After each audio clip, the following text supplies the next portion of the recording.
guys, welcome to my channel. So today's video is going to be how to survive the summer with heat intolerance. If you don't know, I was diagnosed with POTS, postural orthostatic tachycardia syndrome, in January, and one of my symptoms is heat intolerance. So I came up with 10 ways to actually survive the summer. I'm in Kentucky. Our summers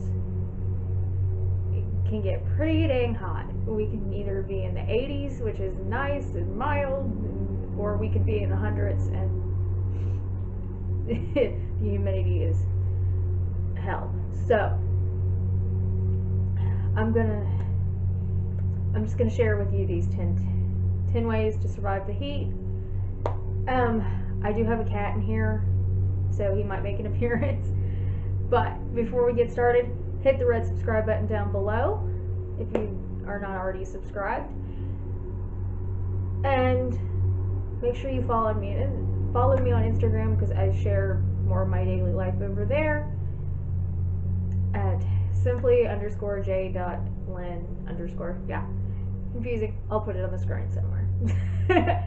So other than that, let's just get started. My number one way to survive the summer and survive my heat intolerance is water or electrolytes or something. And on average I drink 76 ounces of water a day anyway, and I usually add in my electrolytes to my water, or I usually have a glass of Pedialyte or something too. But in the summer I'm up closer to 100 ounces of water, just because I found that I have to increase my water if I'm going to be functional in the summer, especially if I'm going to be outside. And one of my favorite ways to boost my electrolytes is actually Normalite. This video is not sponsored. I'm trying to get it to work. Okay, there it goes. I like the pure. It doesn't have any flavor to it at all. So yeah, I just mix it in with like 16 ounces of water and my big old water cup. This came from Walmart. It's one of the best purchases I ever made. I have 2 of these. It holds 24 ounces and it makes it a whole lot easier for me to get my water, and it keeps it cold.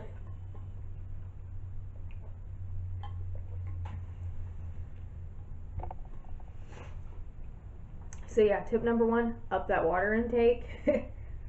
Number 2 is fans. Like, the air conditioner is great, but sometimes, because I have difficulty regulating my temperature anyway, so I can be in my room with the air on, everybody else can be freezing, and I could have to have a fan on me. So either a portable fan, I have it's like a box, it's not really a box fan. It's not a portable fan. I cannot find a portable fan that works for more than 2 or 3 days. So if you have any suggestions for a portable fan, leave them down below in the comments. But I have a fan. It's like $20 from Walmart, and it works great.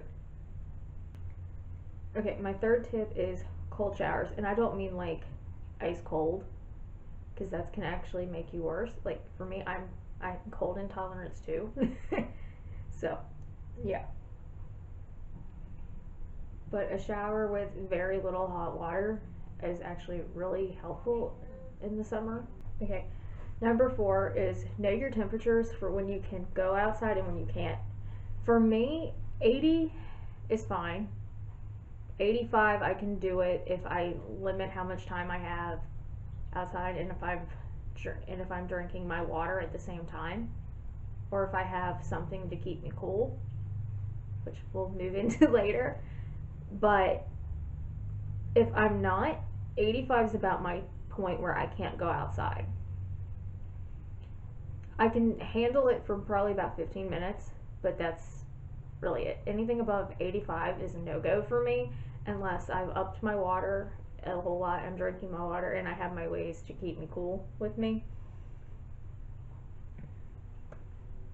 So talking about ways to keep me cool, number 5 is cold packs. I know they make cooling vests and all that stuff, but I have not tried those. I don't want to spend that much money on something that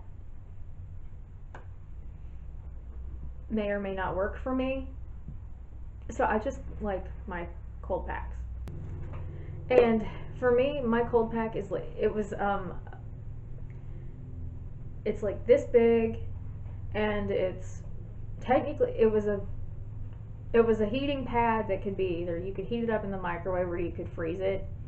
And I heated it up one too many times, it got a hole in it, so I patched the hole and now I freeze it and I don't use it in the microwave anymore.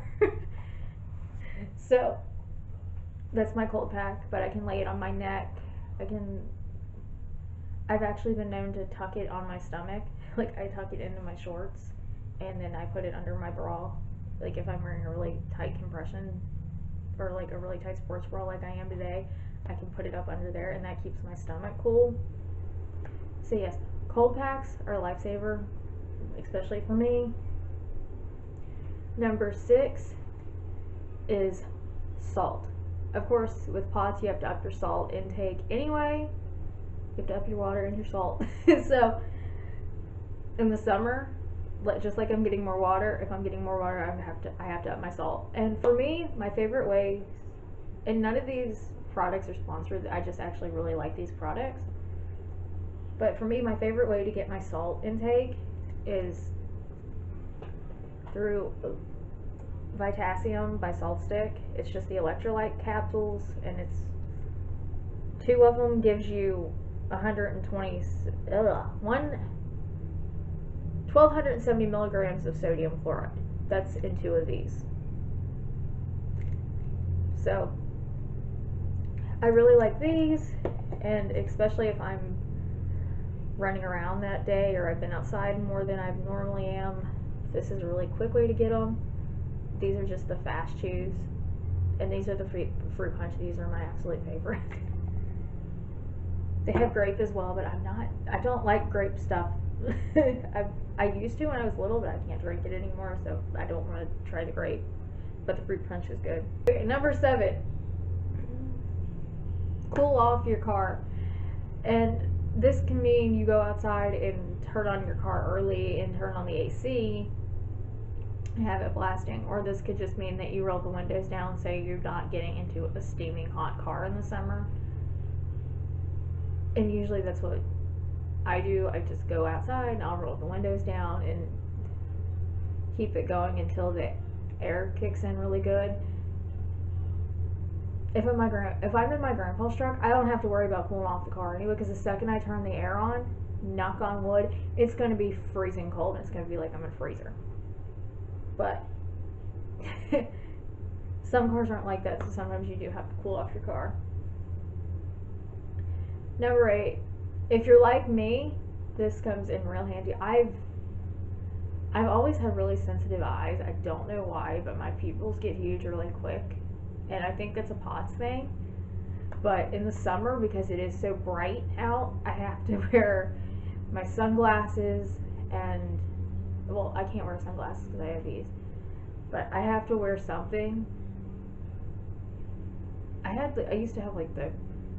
used to put sunglasses on over my actual glasses. And I know they make prescription sunglasses, but I just don't want to pay that much for them because they're expensive. So I just use hats to keep the sun out of my eyes. If you can use sunglasses, go right ahead. I prefer to use hats, and I know this isn't really a heat intolerance thing, but the sun is what creates the heat for me, so my eyes get all funky when I'm outside for too long when it's all hot. So yeah.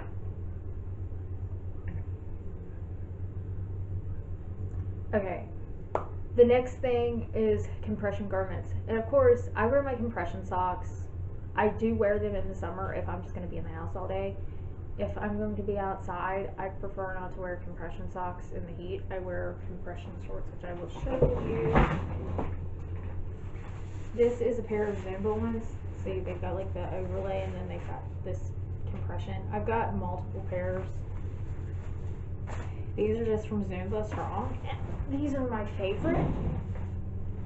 But of course, you can get them online on Amazon. I found that some of the Forever 21 biker shorts and some of the Walmart biker shorts have really good compression as well. And compression also works with sports bras. like the sports bra I have on today is actually a Zumba bra. I don't know why, but the compression in this, even though it's not a compression sports bra or a compression tank, this sports bra is really great with compression. So I've got double duty today. I've got my bra and I've got my compression shorts, so I don't have to wear my compression socks. And if you want to wear your big long compression socks in the summer, go right ahead. Like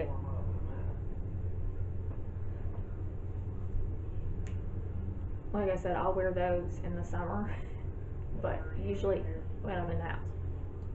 I also know that they have compression socks that are like ankle socks, but I have not tried those. Okay, so my 10th tip for surviving the summer with heat intolerance is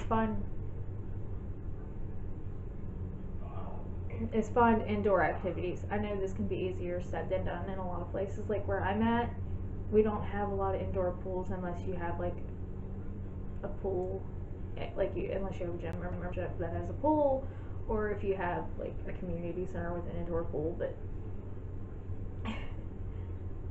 for me, my indoor activities are usually watching TV.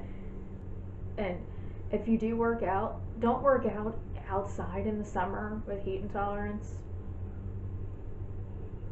Make sure you work out inside. So for me, I can exercise, but I have to exercise inside with air and a fan on me.